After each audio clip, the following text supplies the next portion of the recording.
প্রত্যেকটা কাঁকড়া যেগুলো বিক্রি হবে প্রত্যেকটাকে এরকম বাঁধতে হবে।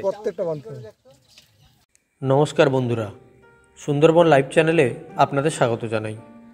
আমরা আমাদের চ্যানেলের মাধ্যমে ধারাবাহিকভাবে তুলে ধরার চেষ্টা করছি সুন্দরবন ও সেখানকার মানুষজনের সম্পর্কে কিছু তথ্য, যা কেউ কখনো বলেনি। সুন্দরবনের খ্যাতি আজ সারা বিশ্ব জুড়ে।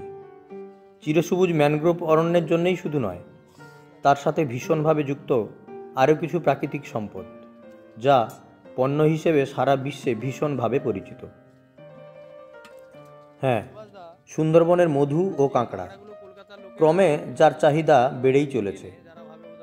মধু যেমন সব বয়সের সবার জন্য ভীষণভাবে উপকারী, তেমনি কাঁকড়াও পছন্দ করেন বহু মানুষ। আজ সেই কাঁকড়া নিয়ে কিছু না জানা কথা আপনাদের সাথে শেয়ার করব। কতজন ছিলেন আপনারা নৌকোতে? 3 জন, বাবা, আমি, ভাই। আচ্ছা, মানে কাঁকড়া ধরে এসে খাওয়া দাওয়া কি হয়েছিল সেই সকালবেলা? সকাল থেকে এখনো পেটে দানা পড়েনি, কিছু পড়েনি এখনো পেটে। এই এসে গা হাত পা ধুয়ে দুপুরবেলা মানে দুপুরবেলা খাওয়ার আগে আবার এই কাজটাও সারতে হবে। কাজটা সেরে দিয়ে দুপুরে খাবো। খাওয়ার সময় হয় একটু বেলা হলে, যেমন তৃতীয় চৌঠির গণ হবে, তখন একটু সকালবেলা খেয়ে দিয়ে বা গোটা গোটা মুরগি দিয়ে নিয়ে গিয়ে খাওয়া দাওয়া করলাম, তারপরে গণ খেতে একটু দেরি হয়। এখন ওই আগলি গণে খাওয়া দাওয়া কোনো সুবিধা। বাজার থেকে আমরা অনেকেই কাঁকড়া কিনে খাই। সেই রকমই কাঁকড়া কেনার জন্য গ্রামের মধ্যে ঘোরাঘুরি করতে গিয়ে একটি পরিবারের সাথে আলাপ হলো, যারা সকাল 11:30 নাগাদ সদ্য কাঁকড়া ধরে এনে বাছাই করছিলেন। অনুরোধ করলাম কাঁকড়া কিভাবে ধরা হয় সেটা ওনাদের সাথে দেখতে যাব। ওনারাও রাজি হলেন। কিভাবে কাঁকড়া ধরা হয় তা কভার করতে গিয়ে এক অভূতপূর্ব অভিজ্ঞতা অর্জন করলাম। এভাবে যে মানুষের জীবন চলতে পারে তা না দেখলে সত্যি বিশ্বাস করা কঠিন।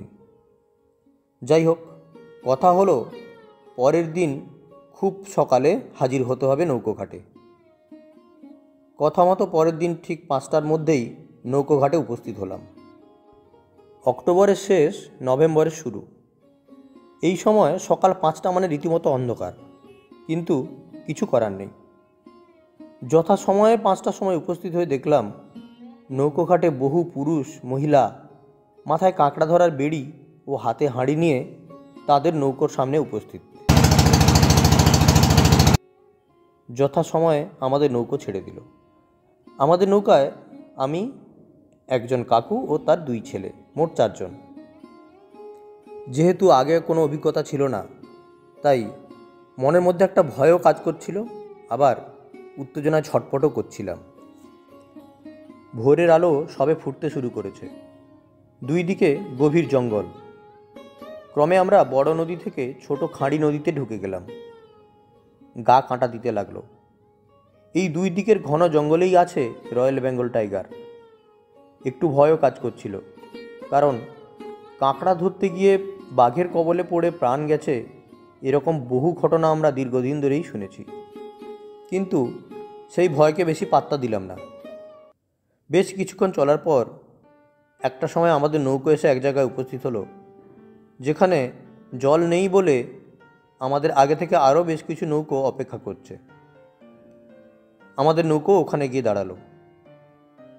ওনাদের থেকে জানতে পারলাম জোয়ারের জল ঢুকতে শুরু করলেই নৌকো এগিয়ে নির্দিষ্ট জায়গায় কাঁকড়া ধরার বেড়ি পেতে দেবেন। আগে থেকেই এই বেড়িগুলিতে কাঁকড়া ধরার খাবার দিয়ে প্রস্তুত করা আছে। ভাটায় যখন নদীতে জল কম থাকে, ওনারা নৌকো থেকে নেমে কোনো একটা জায়গাকে নির্দিষ্ট করেন কাঁকড়া ধরার জন্যে। কিন্তু শুধু স্থির করলেই হয় না, আগে সেই জায়গায় ওনারা নেমে দেখেন বিগত 10-12 দিনের মধ্যে কেউ ওখানে কাঁকড়া ধরে গেছে কিনা, তাহলে আর ওই জায়গাতে ভালো কাঁকড়া পড়বে না। যাই হোক, কাঁকড়া ধরার জায়গা নির্বাচিত করার পর ওনারা বেড়িগুলিকে নির্দিষ্ট জায়গায় রেখে দেন।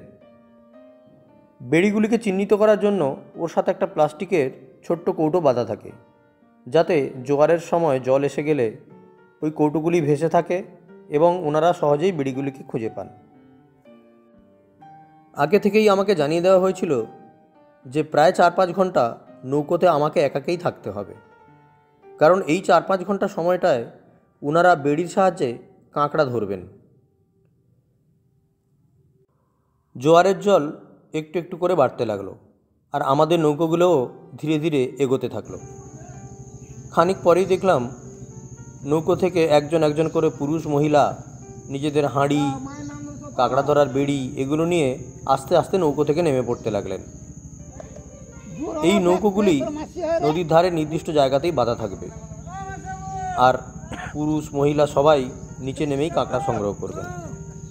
কারোর হাতেই কিন্তু বন্যপ্রাণী থেকে আত্মরক্ষা করার জন্য কোনো অস্ত্র নেই। রোমাঞ্চকর এই অভিজ্ঞতার পরবর্তী অংশ নিয়ে হাজির হব পরের পর্বে। আমাদের ভিডিও কেমন লাগলো অবশ্যই কমেন্ট করে জানাবেন। সুন্দরবন বিষয়ক এই রকম আরও ভিডিও পাওয়ার জন্য আমাদের চ্যানেলটিকে সাবস্ক্রাইব করুন ও পাশে থাকা বেল বাটনটি অন করে দিন। সবাই ভালো থাকবেন। নমস্কার।